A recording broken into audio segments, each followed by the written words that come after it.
The Katchatheevu Island, also known as Kachi, has a rich historical background dating back to the medieval period. It has been under the jurisdiction of Sri Lanka since the era of the Portuguese, Dutch, and British. The dispute over the island between the Sri Lankan and Indian colonial governments arose in 1920. The ownership of the island was a point of contention between India and Sri Lanka up until 1974, when India recognized Sri Lanka's ownership over the island. The island is culturally important to fishermen of Tamil Nadu state in India, and is also crucial for fishing grounds used by fishers from both countries. The arrangement has led to difficulties with the Sri Lankan Navy, particularly during the Sri Lankan Civil War.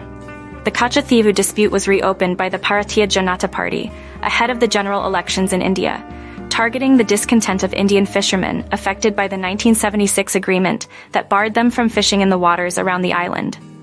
The notion of reopening discussions about Katchatheevu has been dismissed by Sri Lanka's foreign minister, Ali Sabri, claiming it was resolved. Let's see in detail what really happened.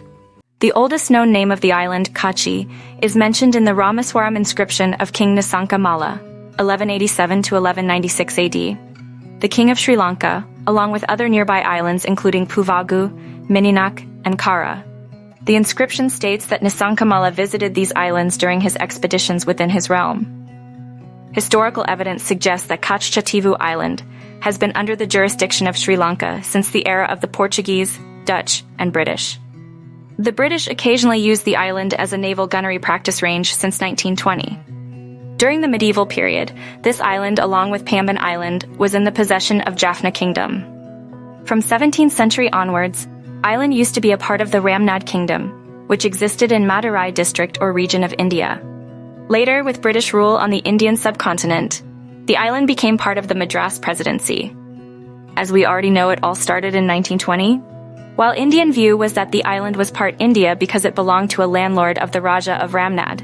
B. Horsburgh opposed this view and cited evidence that Katchatheevu Island, along with the St. Anthony's Church on the island, belonged to Jaffna Diocese. By 1921, both sides then agreed on a border that put the island within the Sri Lankan territory. Ownership of the island was a dispute between India and Sri Lanka up until 1974, as during the British rule. It was never demarcated by the Indian government. India recognized ownership of Sri Lanka over the island in 1974.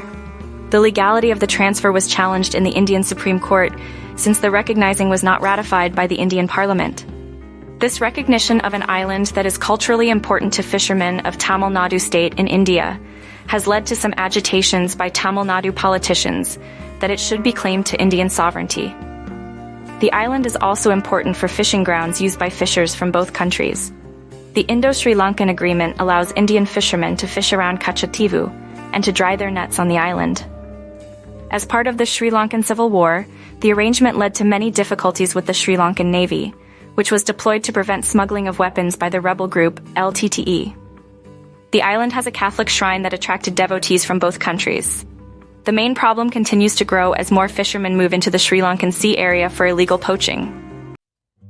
In June 2011, the new Tamil Nadu government, led by the Chief Minister of Tamil Nadu, J. Jayalalitha, filed a petition in the Supreme Court that the declaration of the 1974 and 1976 agreements between India and Sri Lanka on ceding of Katchatheevu to Sri Lanka were unconstitutional.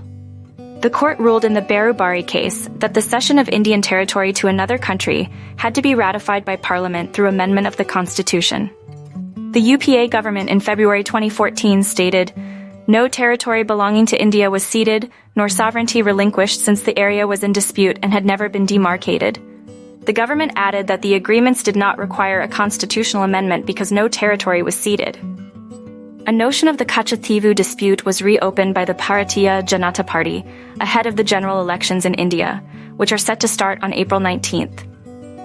The Bharatiya Janata Party brought this issue to the forefront as part of its election campaign, particularly targeting the discontent of Indian fishermen affected by the 1976 agreement that barred them from fishing in the waters around the island. Sri Lanka's foreign minister, Ali Sabri, has publicly dismissed the notion of reopening discussions about Katchatheevu, claiming it was resolved India 50 years ago, which is still contested by Indian side. Thanks for watching.